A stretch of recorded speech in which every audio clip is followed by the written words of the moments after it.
Okay, so good morning, everyone. Again, welcome back to economics class. And in the last class, in the last economic class, I give you some questions. I told you people to submit that on or before 8 a.m. of this day. I mean Wednesday. All right. I received a number of answers, but so far many people are there. Their answers are not yet received. Spending. Okay. So make sure you are completing your assignments in time. Okay. So the same time you have to learn that, not only just finding out the answers and writing and submitting. The same time you should learn those answers also. Anat Anthony, Adul, Muhammad Irfan, Tomlin, Aditya, please turn on your cameras. I don't know whether it is a network issue or something. Anyway, just try to switch on your camera. Okay, so I told you that because of some medical reason I am unable to take the class. Okay, for the last 1 or 2 weeks, and again came back to school now. Now today onwards we will go for a full-fledged understanding of different things what we learned already. Okay, so now this period I am utilizing to revising the things what we learned already with the help of the charts and diagrams. So you can easily understand the things what we discussed already. I think that almost all the things we discussed, and you know that if any clarification required, we can do it now. And in the next period, today one more period is there in economics, right? For economics, one more period is there. That time you should be ready with a graph paper. Okay, graph papers. Not one graph paper, many graph papers are required.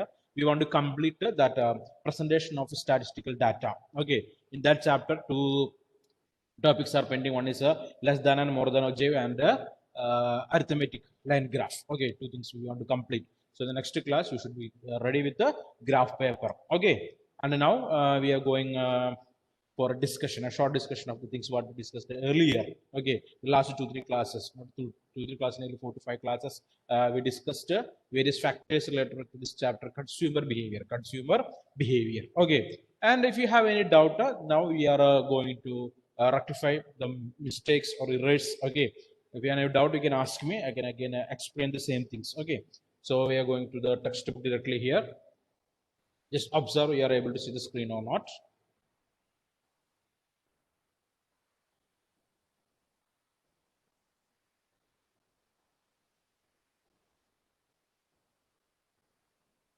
Wait for a moment.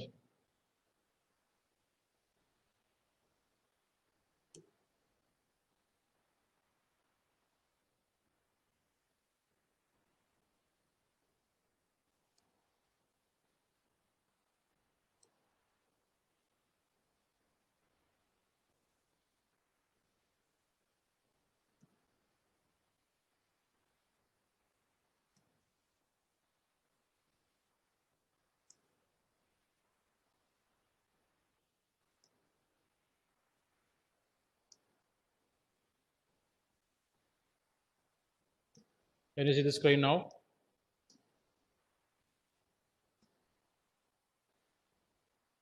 Can you see the screen? No, sir.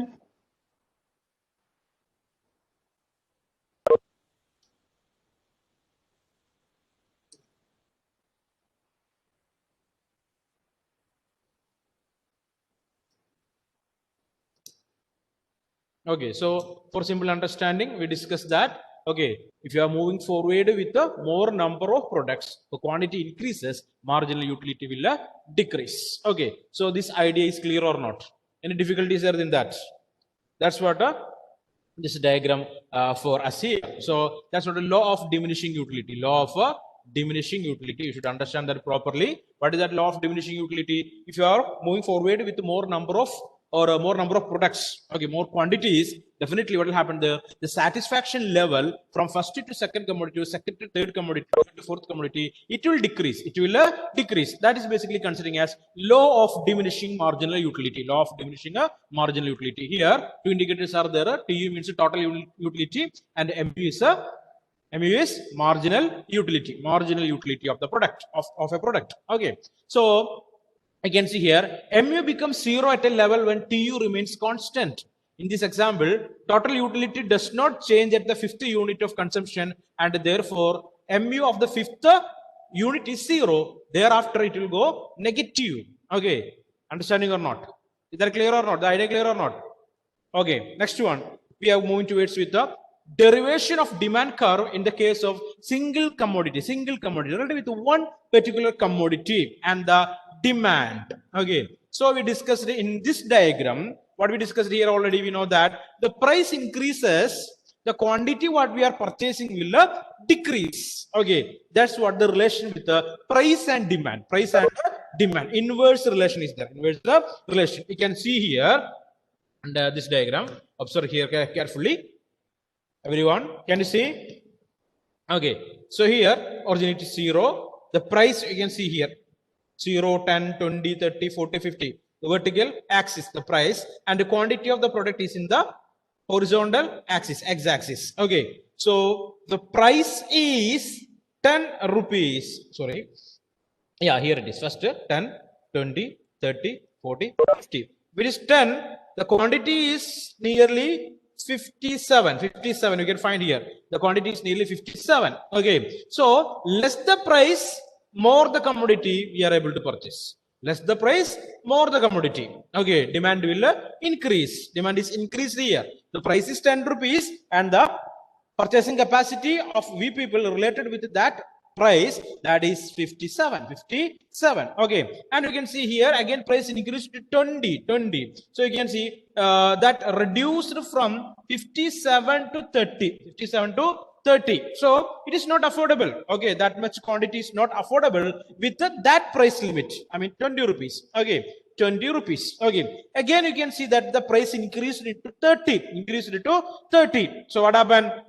Again, the purchasing capacity diminished from, okay, reduced from, here you can see 30 to nearly 16. Okay, 30 to 16, right?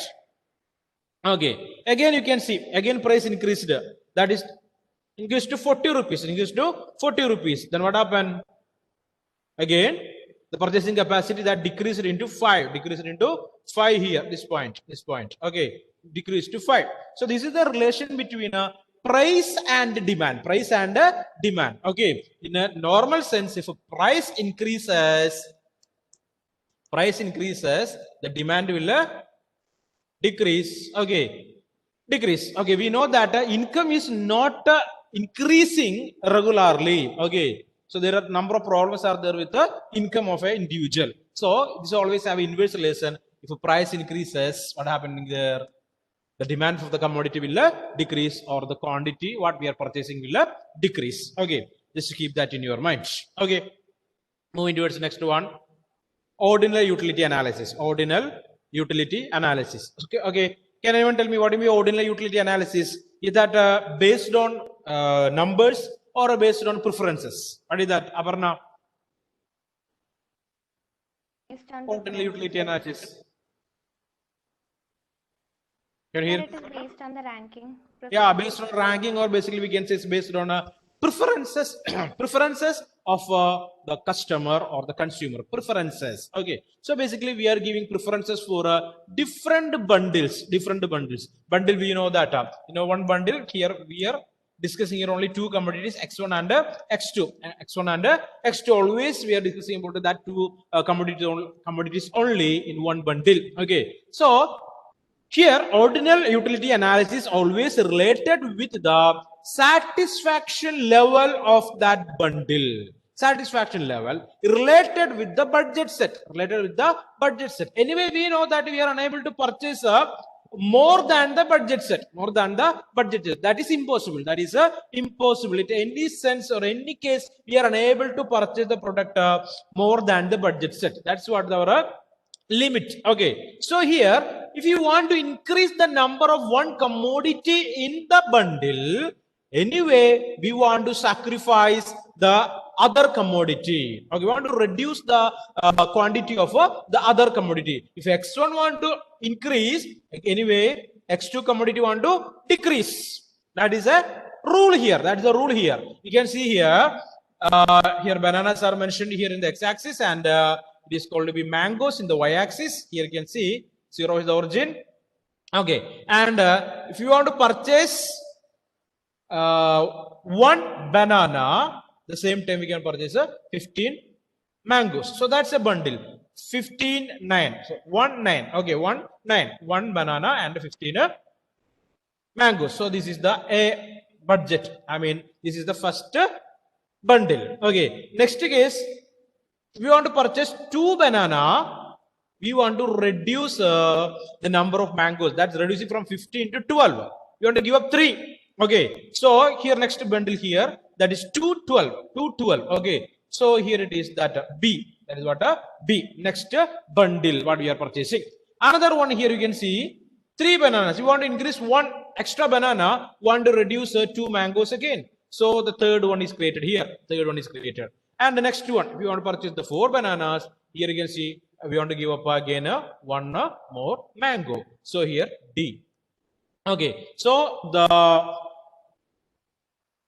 a new curve is created here. That's called to be the IC, indifference curve. Indifference curve. So within the budget, the consumer is not feeling any difference. Okay, if he purchasing 15-1, 12-2, 10-3, or 9-4, whatever it is, the consumer know that he is or she is able to purchase that much only. So the satisfaction level of the customer or consumer related with that budget it is always equal satisfaction. If it is A, if it is B, if it is C or D, equal satisfaction only. Okay, is that clear? Is that clear or not? No responses. Please speak.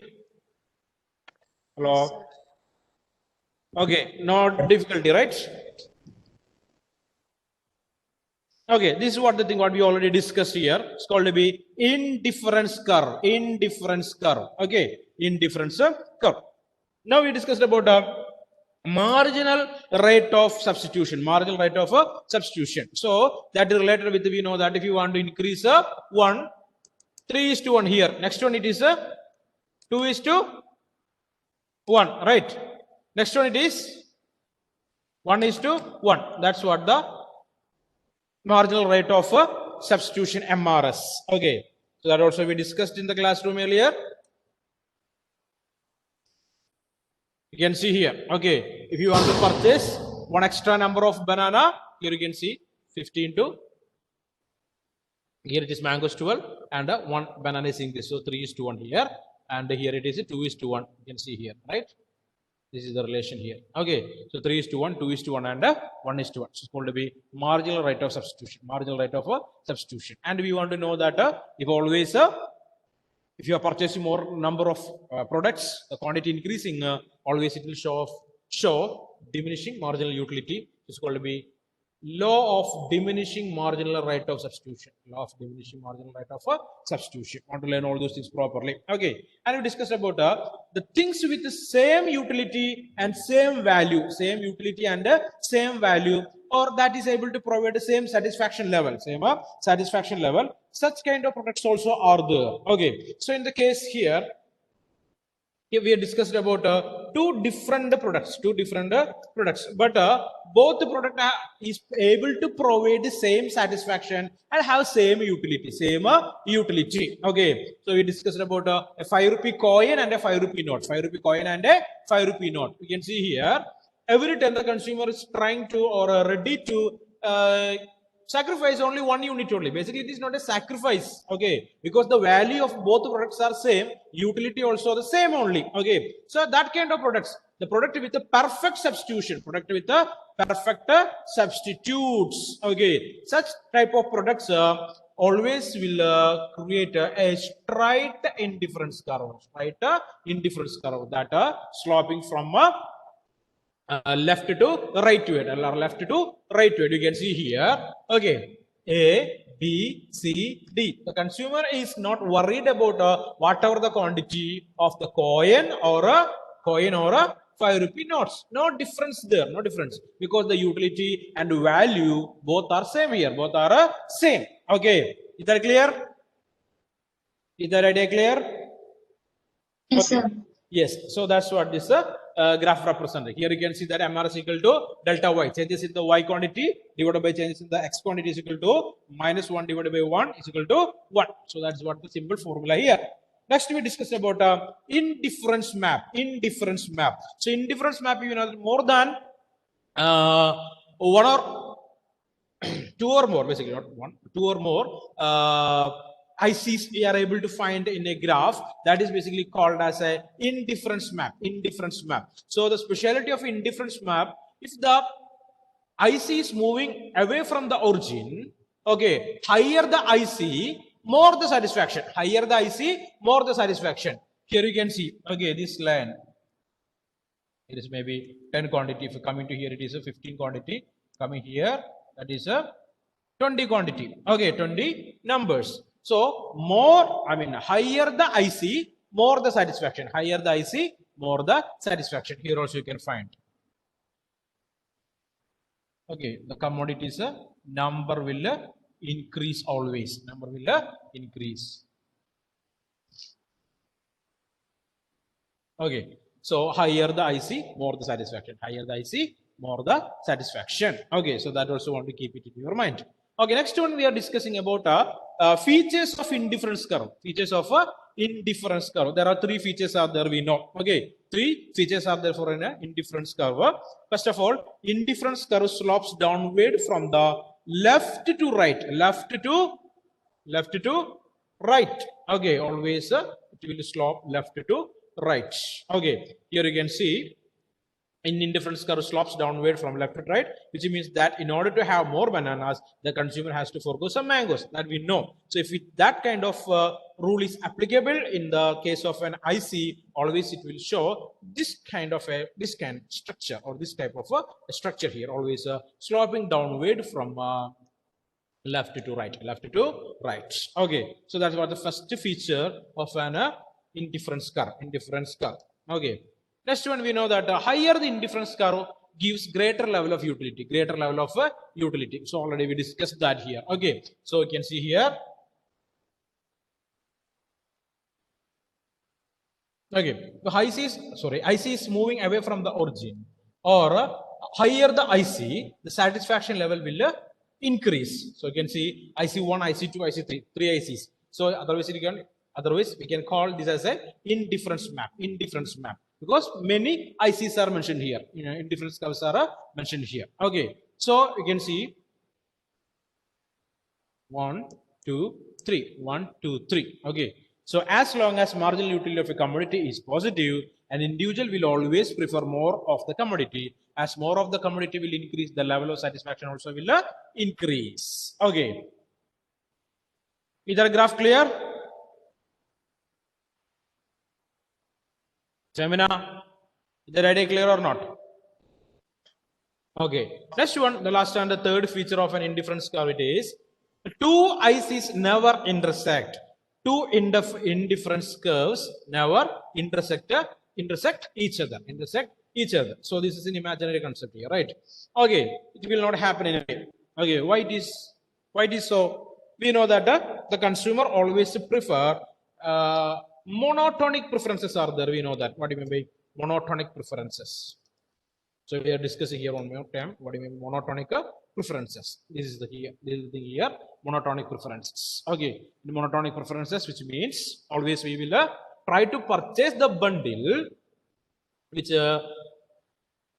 include more quantity of the product or more quantities of the products. Okay, your consumer preferences are assumed to be such that between any two bundles, here you can see X1, X2 and Y1, Y2. If we want to prefer X1, X2, the number of products in X1, X2 should be equal or more than Y1, Y2. Right? Clear? Okay, anyway, one quantity should be more. Okay, so there is no chance to intersect. Okay, that's what the rule here. So these are the three rules related with the ICs, indifference curves. There. Okay, so again, in doubts are there related with these graphs? And doubts are there? Which is so you can ask me fast. So can you repeat the law of diminishing marginal rate once again? Law of diminishing marginal utility. Simply it is, okay, so we know that we are purchasing commodities, right? Right or not? Who is this? Aishwarya, right? Aishwarya. So in Yes, case sir. of, okay, we are taking an example of an ice cream, right? So the case of the first ice cream, what we are purchasing, that ice cream is able to provide maximum satisfaction for us. Maximum satisfaction to provide. Okay. Then, if you are moving to the second one with the same price only, think the price of an ice cream, it is 20 rupees. If you are purchasing the second ice cream, also you want to pay 20 rupees only. 20 rupees only. But the second ice cream, what we are consuming, it cannot give that much satisfaction as the first one provided. Is that clear or not? Okay, that really, if in your that can be take from your life. If you are observing, so you can easily understand that. Okay, the second ice cream cannot give you that much satisfaction of that first ice cream. If you are going to the third with the same price, okay, the third ice cream that cannot give the satisfaction of the first and second. First and second, no chance at all. No chance at all. Right? Okay. Again, we will purchase the fourth ice cream. Will you purchase for the same price? No. No one will do that. No one will do that. But the seller told that the fourth ice cream price is 5 rupees only. Will you purchase it or not? Yes. Yes, of course. Okay. So this is basically called a diminishing law of marginal utility. If you want to again purchase a product, we will think about the price. If the price is decreases, maybe we will think about purchasing that. Okay. So one mentality in your mind is what we can store that or can keep that like that. We will think. Okay. So law of diminishing marginal utility means if you are purchasing more commodities, okay, the first commodity satisfaction will be considering as the highest satisfaction level. Moving to the second one, the satisfaction level will decrease. Okay, and so on. Third, fourth, fifth, whatever it is, the satisfaction level will decrease. This is called to be law of diminishing marginal utility. Diminishing. Okay, utility of the product will diminish or the satisfaction level will diminish. Is that clear now? Yes, sir. Yes. Okay, that's what the thing here. Next one, we start discussion on the consumer budget. Consumer budget. Budget, we know that, right? What do you mean budget? The income, that is strictly related with the income. Let us consider a consumer who has only a fixed amount of money, that is what income, to spend on two goods. The prices of goods are given in the market. So already we discussed that. Okay. So again here it is a one bundle is here. One bundle is here. So price of, here you can see P1 X1 plus P2 X2 is equal to M. Here M is the income. M is the income here. Okay. So P1 is the price of the first commodity. X1, first commodity.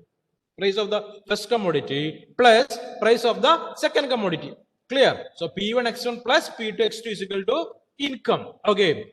Is equal to income. Okay. Not only all time it is equal to, but sometime it is less than also. Less than also. Okay. So that is the maximum. Okay. That income is the maximum amount we are able to spend or we can spend on purchasing goods. That is the limit. That is the limit. So always it may not be equal. Sometimes it is less than. Anyway, there is no chance for more than the income. More than the income. Okay. That concept is restricted there. Okay. The inequality is called consumer budget constraint. So we are unable to purchase more than or unable to spend more than our income. That is called to be budget constraint. The set of bundle available to the consumer is called a budget set. With the budget or with the income, how much we can purchase or how many quantities we are able to purchase, that is basically related with the budget set. Budget set. So this equation is important. P1 X1 plus P2 X2 less than or equal to M. That is a income. Okay. So we completed that budget set or a budget line. Budget set or a budget line. Okay. One more diagram is here. We can find. So see here. So in the case of bananas, if that consumer is spending almost all his income to purchase banana, a limit is here. It is a limit. Okay. In the case we discussed, it is a 20. It is the income. 20 rupees is the income, and the price of banana is 5 rupees. So he can purchase a maximum 5 into 4, 20. So here it is the limit. 20 is the limit here. Here also mangoes also 5 rupees only mentioned in the textbook. So here also he can purchase maximum mangoes, 4 bananas and 4 mangoes, and he's spending total his income. Okay, so limit is here. Limit we are able to find here. This is the limit, nothing more than this, nothing more than that point. Okay, so that's called the budget set or budget line. Okay, nothing more than that. Okay, you can see here P1 x1 plus P2 x2 is equal to M. Okay, so is that idea clear? Is that idea clear or not? Yes or no? Yes, sir. Here you can see the budget line is the straight line with the horizontal intercept M divided by P1. Here it is M divided by P1, and vertical intercept M divided by P2. M divided by P2 here. That is a limit, nothing more than that. He or she is unable to spend money more than his or her income. So just to understand that idea. Understand that idea. Hope that's clear for you, right? Yes or no? Can you hear me? Hello? Yes, sir. Okay. Next one, derivation of slope of the budget line. Derivation of the slope of a budget line. Okay, that you want to analyze. We want to analyze that. The slope of the budget line measures the amount of change in mangoes required per unit of change on banana along the budget line. Okay, consider any 2 points x1, x2, and x plus delta x1. I mean changes in x1. X2 plus changes in x2 on the budget line. It must be in the case P1 x1 plus P2 x2 is equal to M. That we know already. Okay. If any changes is occurs, what will happen there? The line will change here. Line will change like indifference curve. Indifference curve. So number of mangoes reducing, we can number of bananas we can increase. So line will change. Line will change here. Right or not? Is that clear or not? So for changes in the quantity, basically the budget set or budget line will swap, or we are able to change that. Okay, here you can see that is called the changes in the budget set. Changes in the budget set. Okay, so that we will discuss in the next class. So again, one more time, you check all those things. Any difficulties or any doubts are there, which you can ask me now. Make it fast. So what are the things we discussed already from the beginning onwards? We know that what is utility. So that's an important question. Most of you find that answer and send me. Okay, the answers are accurate. It is correct. Okay, so some more clarifications required. I will send that answer in the note also. Okay, so what is utility?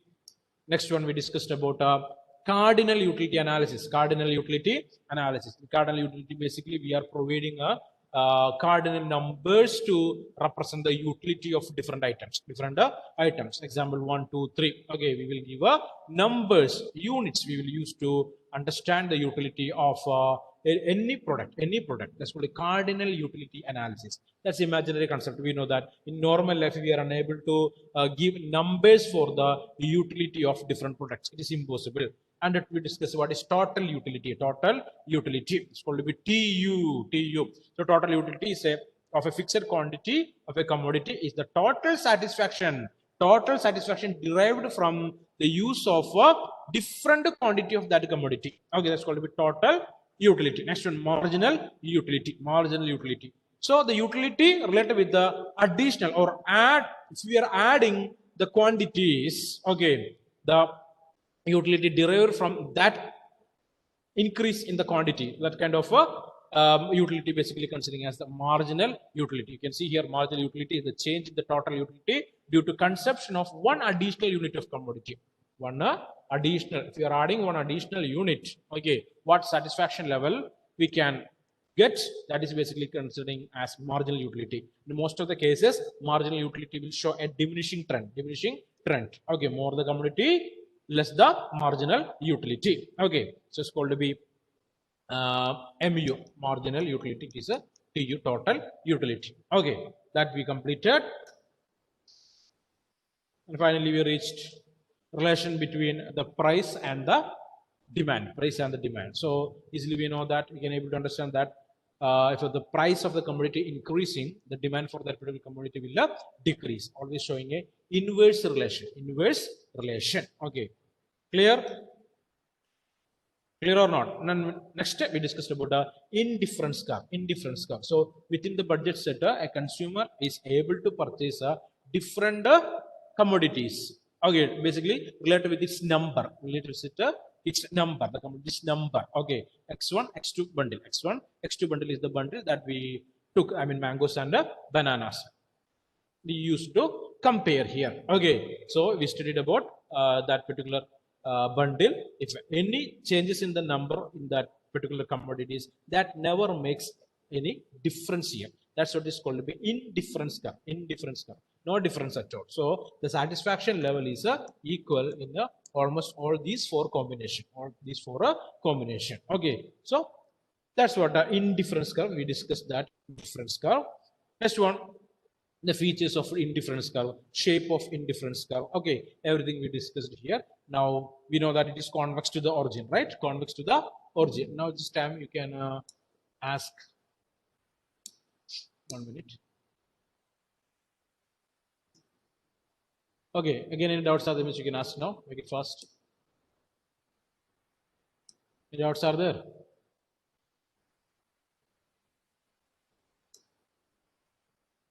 Come on fast. Any clarification?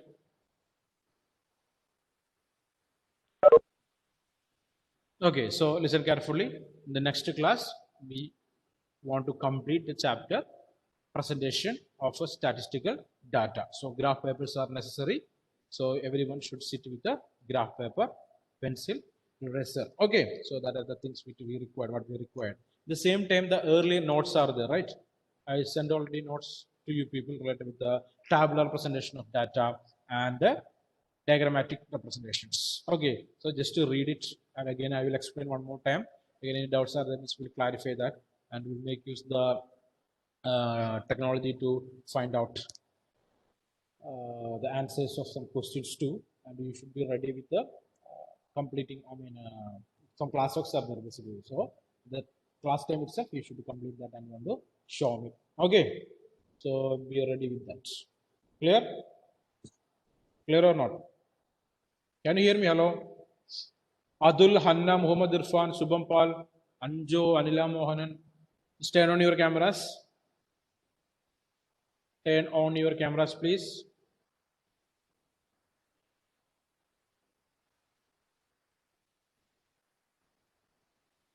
I can see now. Oh, I can see. Subham Pal. Okay. I'll let it.